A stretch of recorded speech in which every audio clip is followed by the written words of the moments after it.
Good morning, YouTube. All right, spring is just around the corner, and that means all kinds of fun stuff, including spring lamb. All right, today I'm going to show you how to do a fabulous herb crusted Dijon rack of lamb. So good. All right, let's cook, y'all. You got a family to feed. Okay, we're making a rack of lamb, I think. So Ricky and Kinsley are now behind me and they won't hush. So I apologize ahead of time for my kids. All right, so we've got over here, cast iron skillet, putting it on medium heat, because all we're gonna do at this point is sear the outside of this. And then once it's kind of seared, we're gonna bring it back over here and do some more shush to it. Shush is like stuff. This is a rack of lamb. And this is called a Frenched rack of lamb. Why is that? Okay, well, let's talk about that for a second. Hang on, let me get the salt on here. All right, so this is basically, if you look at this, this is the tenderloin here, right? And the ribs. And what they've done is they've gone in between with a knife and they've cleaned all the silver skin and the cartilage and the stuff out from between all of these rib bones. And this is called Frenched, okay? Why? I don't know. Probably because when it comes to this kind of thing, the French did it all first and they still do a lot of it best. Don't argue with me. I was waiting on Ricky to say, excuse me, but this is just a classic French technique. All right, so Frenched rack of lamb. And we're doing salt on both sides. So I'd say, I don't know, about a teaspoon, teaspoon and a half. It's kosher salt. I like kosher salt. I don't like the other. All right. Let's look for a dish towel. Okay, so we're just waiting on our pan to get hot enough. You know that it's hot enough when it kind of shimmers. This is not quite there yet. So I'm gonna just pause until it is. All right, I think that's ready. I have just a couple drops of water. Yes. You hear the pop? Okay. All right, so all we're gonna do is brown these off. And we're gonna do them one at a time to give ourselves plenty of room and real estate to work with. And that's it, okay? We're gonna let it get nice and brown on one side, gonna flip it over, gonna take care of the other side, and then we're gonna repeat. All right, here we go. We are nice and brown all over. So you're looking for that, you see? And of course, you can't really get the underside of that rack, but you get all the surfaces. Okay, I stuck my tripod leg down in my breadcrumbs. Perfect. All right, so a couple things. This one's just been sitting here for a minute. They're a little hot, but it's not the worst thing. So we're gonna do this. I have an oven preheated to 425 degrees, and this is Dijon mustard, so a couple tablespoons. And we're just gonna brush this all over.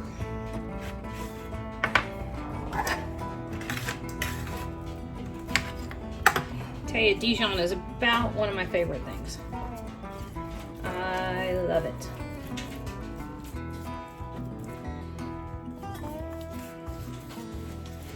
And second side over here. The Dijon is going to act like glue for the breadcrumbs that we're going to use. So I've got panko breadcrumbs. You can use regular plain old breadcrumbs, doesn't matter. Traditionally, you could use regular plain old breadcrumbs because that's what they had. Nobody had panko.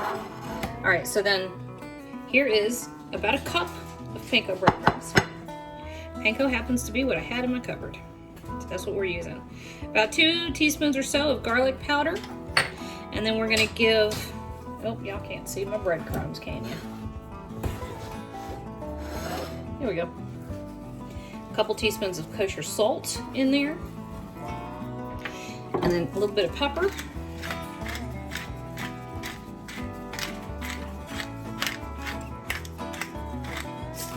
all right. So take your browned lamb,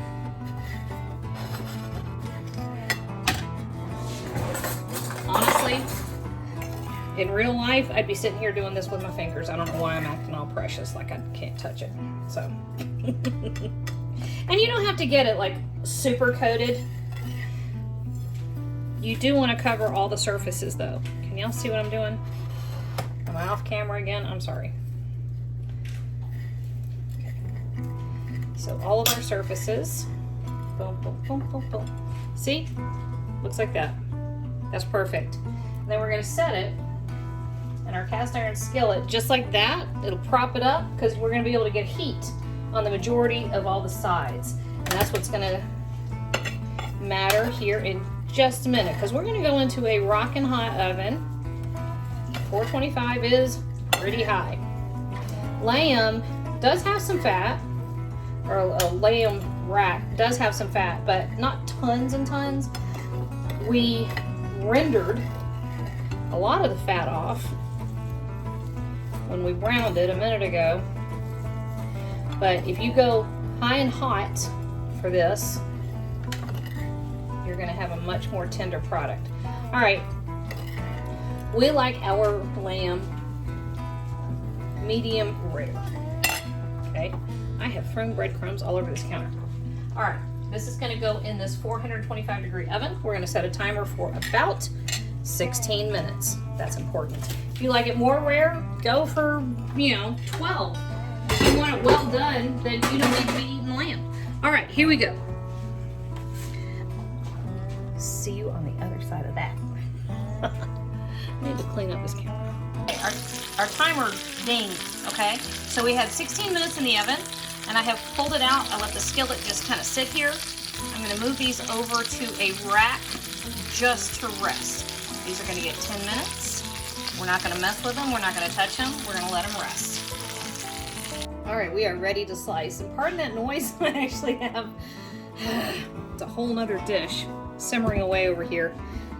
I'm gonna run out of daylight, so I thought, well, we'll deal with background noise. Okay, so we have our lamb that has been resting.